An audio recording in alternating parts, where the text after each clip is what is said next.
తెలంగాణ మంత్రుల్లో టెన్షన్ నెలకొంది. మంత్రివర్గ విస్తరణతో పాటు పలు శాఖల్లో మార్పులు జరిగే అవకాశం ఉంది.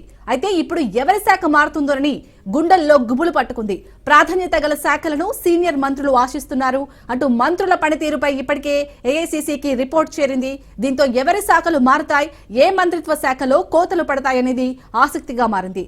వచ్చే నెల ఏప్రిల్ 3వ తేదీలోపు మంత్రివర్గ విస్తరణ, శాఖల మార్పుపై క్లారిటీ వచ్చే ఛాన్స్ ఉంది.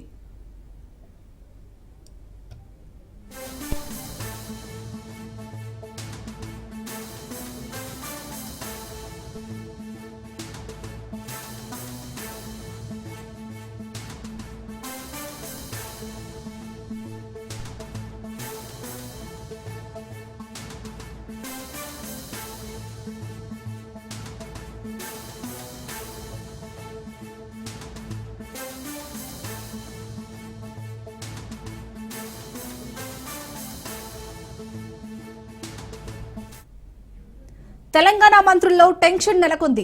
మంత్రివర్గ విస్తరణతో పాటు పలు శాఖల్లో మార్పులు జరిగే అవకాశం ఉంది. అయితే ఇప్పుడు ఎవరి శాఖ మారుతుందోనని గుండెల్లో గుబులు పట్టుకుంది. ప్రాధాన్యత గల శాఖలను సీనియర్ మంత్రులు ఆశిస్తున్నారు. అటు మంత్రుల పనితీరుపై ఇప్పటికే ఏఐసీసీకి రిపోర్ట్ చేరింది. దీంతో ఎవరి శాఖలు మారుతాయి, ఏ మంత్రిత్వ శాఖలో కోతలు పడతాయనేది ఆసక్తిగా మారింది. వచ్చే నెల ఏప్రిల్ 3వ తేదీలోపు మంత్రివర్గ విస్తరణ, శాఖల మార్పుపై క్లారిటీ వచ్చే ఛాన్స్ ఉంది.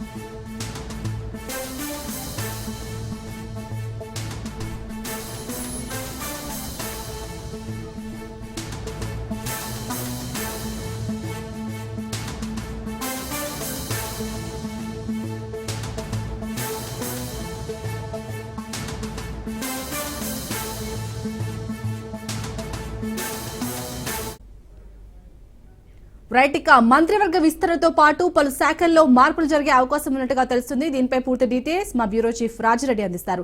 రాజిరెడ్డి, చెప్పండి, ఏ శాఖల్లో మార్పులు జరిగే అవకాశం ఉంది, అప్డేట్స్ ఏంటి? అయితే ఇప్పుడు ప్రస్తుతం ముఖ్యమంత్రి రేవంత్ రెడ్డితో కలుపుకొని 12 శాఖలు మాత్రమే ఉన్నారు, 12 మంత్రులు మాత్రమే ఉన్నాయి. అయితే మొత్తానికి మంత్రివర్గ విస్తరణ జరిగితే 18 మంత్రులు ఉండాలి. అయితే మంత్రివర్గ విస్తరణ ఉగాదిగా లేకపోతే ఏప్రిల్ 3, 4, ఏప్రిల్ 1st వీక్లో జరిగే అవకాశాలు ఉన్నాయి. అయితే మంత్రివర్గ విస్తరణ జరగడం ఒక ఎత్తు అయితే మంత్రుల శాఖలు మార్పు జరిగే అవకాశాలు ఉన్నాయనేది కూడా పెద్ద ఎత్తున లీకులు వస్తున్నాయి. అయితే ఇప్పటికే మంత్రుల పనితీరు ఏ విధంగా ఉంది, ఏ శాఖలో మంత్రులు ఏ రకంగా పనులు చేస్తున్నారు అనేది కూడా పెద్ద ఎత్తున నివేదిక హైకమాండ్ దగ్గరికి వెళ్ళింది. ముఖ్యంగా చూసుకున్నట్టయితే ఇప్పుడు మంత్రివర్గంలో మంత్రుల సంఖ్య తక్కువ ఉంది కాబట్టి మంత్రివర్గంలో ఉన్నటువంటి మంత్రులకు 2-3 శాఖలు ఉన్నాయి మినిమం. ఈ యొక్క నేపథ్యంలో ఖచ్చితంగా కీలకమైనటువంటి శాఖలు, ప్రాధాన్యత గలటువంటి శాఖలకు మార్పులు చేర్పులు చేసే అవకాశాలు కనబడుతున్నాయి అనేది కూడా పెద్ద ఎత్తున చర్చ జరుగుతుంది. ఈ యొక్క నేపథ్యంలో మంత్రివర్గ విస్తరణలో ఎవరెవరికి అవకాశం వస్తుందనేది ఉత్కంఠంగా ఎదురు చూస్తే, మరోవైపు పదవుల్లో ఉన్న వాళ్ళు కూడా, మంత్రులు కూడా టెన్షన్ పడతా ఉన్నారు. ఎవరి పదవులు పోతాయి, ఎవరి మంత్రివర్గంలో ఉన్నటువంటి శాఖలు కట్ అవుతాయి, ఎవరి మంత్రివర్గంలో ఉన్నటువంటి ప్రాధాన్యత శాఖలు వెళ్ళి వేరే వాళ్లకు వెళ్తాయనే టెన్షన్ మంత్రులలో ఉంది. మొత్తానికి చూసుకున్నట్టయితే ఇప్పుడు ప్రస్తుతం కొనసాగుతున్న మంత్రుల్లో ఇది ఒక పెద్ద ఎత్తున గుబులు పట్టుకుందని చెప్పుకోవచ్చు. ఎందుకంటే కీలకమైన శాఖలపైన కొంతమంది ఎమ్మెల్యేలు, సొంత పార్టీ నేతల హైకమాండ్కు ఫిర్యాదు చేసినట్టు తెలుస్తుంది.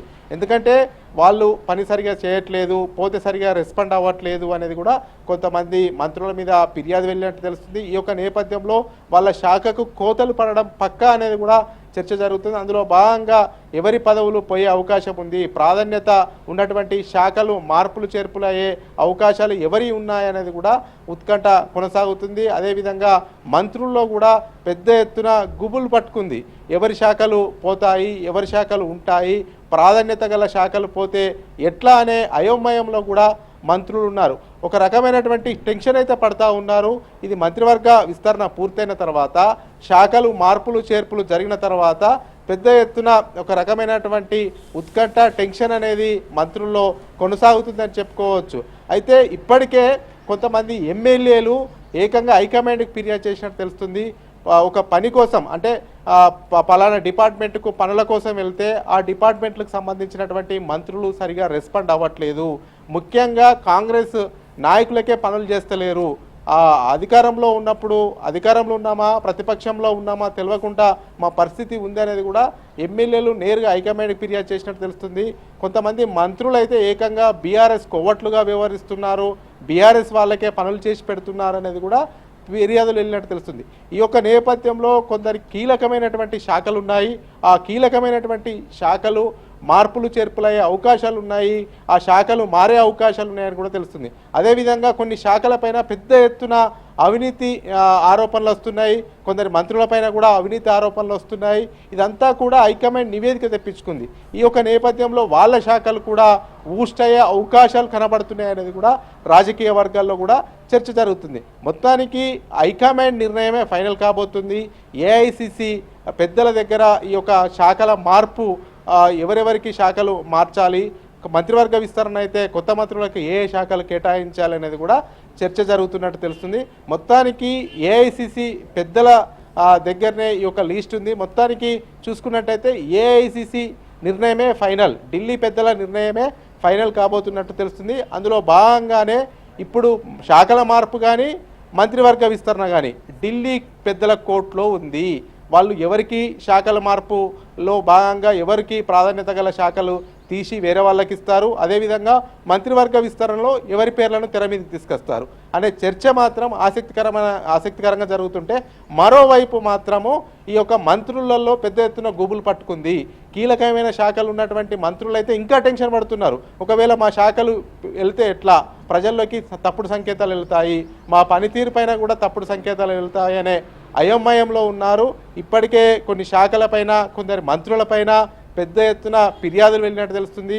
అదేవిధంగా ఢిల్లీ పెద్దలు కూడా తమ సొంత టీం ఏదైతే ఏఐసిసి సొంత టీంతో కూడా ఎవరి పనితీరు ఏ విధంగా ఉందనేది కూడా ఒక నివేదిక తెప్పించుకున్నట్టు తెలుస్తుంది.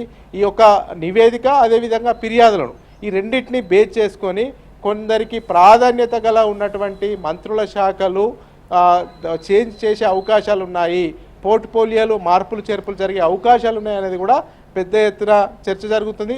ఈ ఉత్కంఠకు తెరపడాలి, ఈ టెన్షన్కు తెరపడాలి అనేది కూడా మంత్రులకు టెన్షన్కు తెరపడాలంటే ఈ ఉగాదా లేకపోతే ఏప్రిల్ ఫస్ట్ వీకా ఈ యొక్క మంత్రుల గుంపులకు కానీ ఈ టెన్షన్ వీడేదంతా కూడా ఉగాదికి కానీ ఏప్రిల్ ఫస్ట్ వీక్లో వీడే అవకాశాలు అయితే స్పష్టంగా కనబడుతున్నాయి. శాలిని, రాజిరెడ్డి, అలాగే ప్రాధాన్యత గల శాఖలను అయితే ఇటు సీనియర్ మంత్రులు అయితే ఆశిస్తున్నారు. సో మరి సీనియర్ మంత్రులు ఎవరెవరి పేరు లిస్టులో ఉన్నట్టుగా తెలుస్తుంది?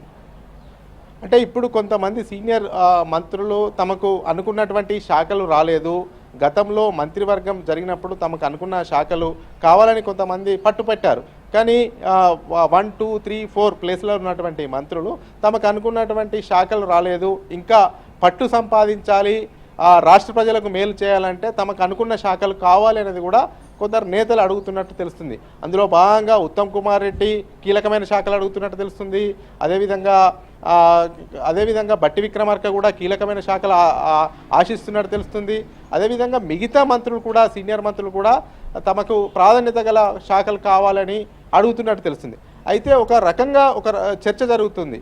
అయితే హైకమాండ్ నిర్ణయమే ఫైనల్, ఎవరు ఏ శాఖలు అడిగినా ఎవరు ఏ శాఖలు అడగకపోయినా కానీ హైకమాండ్ ఎవరైతే అవినీతి ఆరోపణలు ఎవరిపైన ఎక్కువ వస్తున్నాయి, ఏ డిపార్ట్మెంట్లో ఏ శాఖలపైన పనితీరు సరిగా లేదనేది వాళ్ళకి రిపోర్ట్ వెళ్ళిందో ఆ యొక్క నేపథ్యంలో అవినీతి చేస్తున్నటువంటి మంత్రులను పక్కకు పెట్టే అవకాశాలు, అంటే వాళ్ళ శాఖలు మారే అవకాశం ఉంది. అదేవిధంగా ఏదైతే ఎవరికైతే కీలక శాఖలు ఇవ్వాలనుకుంటున్నారో కొత్త వాళ్ళకు కూడా కీలక శాఖలు ఇచ్చే అవకాశం ఉంది.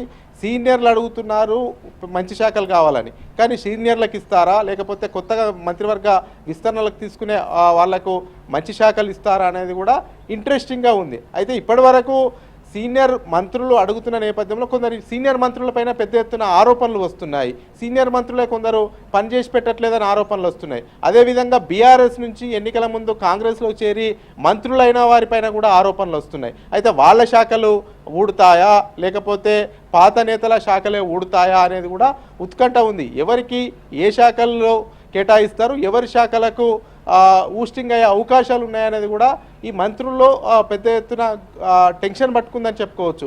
ఎందుకంటే బీఆర్ఎస్ నుంచి ఎన్నికల ముందు కాంగ్రెస్లో చేరిన వాళ్ళకు కూడా కీలక మంత్రి పదవులు వచ్చాయి. అదేవిధంగా మొదటి నుంచి కాంగ్రెస్లో ఉన్నటువంటి వాళ్ళకు కూడా కొన్ని కీలకమైనటువంటి శాఖలు వచ్చాయి. మరి వాళ్ళ శాఖలు చేంజ్ అవుతాయా, బీఆర్ఎస్ నుంచి కాంగ్రెస్లోకి వచ్చి కీలక మంత్రి పదవుల్లో ఉన్నటువంటి వాళ్ళ శాఖలు ఖాళీ అవుతాయా అనేది కూడా పెద్ద ఎత్తున ఇంట్రెస్టింగ్గా చర్చ జరుగుతుంది. అదేవిధంగా కొంత సమర్థవంతంగా తమ శాఖలను పనిచేస్తున్నారు, సమర్థవంతంగా మంత్రి పదవులు నిర్వహిస్తున్నారు అనేది కూడా ఒకరిద్దరి మంత్రులపైన రిపోర్ట్ వేయనట్టు తెలుస్తుంది. పాజిటివ్ రిపోర్టు శ్రీధర్ బాబు పైన వెళ్ళినట్టు తెలుస్తుంది. శ్రీధర్ బాబు తనకు కేటాయించినటువంటి శాఖలను సమర్థవంతంగా నిర్వహిస్తున్నారు, సమర్థవంతంగా పనిచేస్తున్నారు. అటు ఇండస్ట్రియల్ మినిస్టర్ కానీ, ఐటీ మినిస్టర్ కానీ, శాసనసభ వ్యవహారాల శాఖను విజయవంతంగా నిర్వహిస్తున్నారు అనేది కూడా శ్రీధర్ బాబు పైన హైకమాండ్కు పాజిటివ్ రిపోర్టు వేయనట్టు తెలుస్తుంది. ఈ యొక్క నేపథ్యంలో మరి శ్రీధర్ బాబుకు ఇంకా అడిషనల్గా ఏమన్నా శాఖలను కేటాయిస్తారా, కీలకమైన శాఖలను కేటాయిస్తారా అనేది కూడా చర్చ జరుగుతుంది.